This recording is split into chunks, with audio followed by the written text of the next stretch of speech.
everyone, welcome to Olive Club. இன்னைக்கு நம்ம என்ன பார்க்க போறோம்னு பாத்தீங்கன்னா இத்தனை நாளா நம்ம கண்டினியூஸா பாத்தீங்கன்னா செட்ஸ் பார்த்துட்டோம். சோ இன்னைக்கு உங்களுக்கு office wear top just top மட்டும் இருக்கிற மாதிரி தான் பார்க்க போறோம். இது பாத்தீங்கன்னா உங்களுக்கு straight cut top with round neck பேட்டர்ன்ல கொடுத்திருப்பாங்க.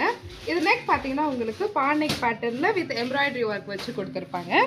இதுல உங்களுக்கு இந்த எல்லாமே த்ரெட் ஒர்க் தான் உங்களுக்கு. தென் இதுலயே பாத்தீங்கன்னா உங்களுக்கு செல்ஃப் டிசைன்ல ஸ்ட்ரைப்ஸும் வித் லைனும் வச்ச மாதிரி வரும். ஸோ ஹேண்ட்ஸ் பார்த்தீங்கன்னா உங்களுக்கு 3/4 ஹேண்ட்ஸு ஃபேப்ரிக் பார்த்தீங்கன்னா உங்களுக்கு ரயான் ஃபேப்ரிக்கு. ஸோ உங்களுக்கு ஆஃப்டர் வாஷ் எதுவுமே ஆகாது. டாப்போட லென்த்தும் பார்த்தீங்கன்னா நல்ல ஒரு லென்த்தியான டாப்பு. ஸோ இதுலேயே இந்த சிங்கிள் கலர் தானே கேட்டிங்கன்னா அதுதான் இல்லை. இதுலேயுமே பார்த்தீங்கன்னா உங்களுக்கு இன்னொரு 1 more கலரும் இருக்கா. இதை வந்து உங்களுக்கு பிஸ்தா க்ரீன் கலரு. ஸோ இந்த க்ரீன் கலரில் பார்த்தீங்கன்னா உங்களுக்கு கோல்டன் த்ரெட்டும் ப்ளஸ் பிங்க் த்ரெட்டும் வச்ச மாதிரி ஒரு எம்ப்ராய்டரி ஒர்க்கு ப்ளஸ் அதில் செல்ஃப் டிசைனில் டைமண்ட் ஷேப்பில் கொடுத்துருப்பாங்க. ஸோ 3/4 ஹேண்ட்ஸில் வித் லென்த்தியான ஒரு டாப்பு நீங்கள் ஆஃபீஸ் வேர் போடுறதுக்கு ரெகுலர் யூஸ்க்கு ரொம்ப நல்லா இருக்கும். ஸோ ஃபேப்ரிக்கும் நல்ல சாஃப்ட் ஃபேப்ரிக்னால உங்களுக்கு ஹோல் டேக்கு நல்ல ஒரு கம்ஃபர்டபுளான ஃபேப்ரிக்னு சொல்லலாம். ஸோ இதில் அவைலபிள் சைஸஸ்ட்டு பார்த்தீங்கன்னா small, medium, large, XL, XXL, XXL வரைக்கும் நம்மக்கிட்ட சைஸஸ் அவைலபிள் இருக்குது. ஸோ ஆர்டர் ப்ளேஸ் பண்ணுறதுக்கு மறக்காமல் டிஎம் பண்ணுங்கள். தேங்க்யூ.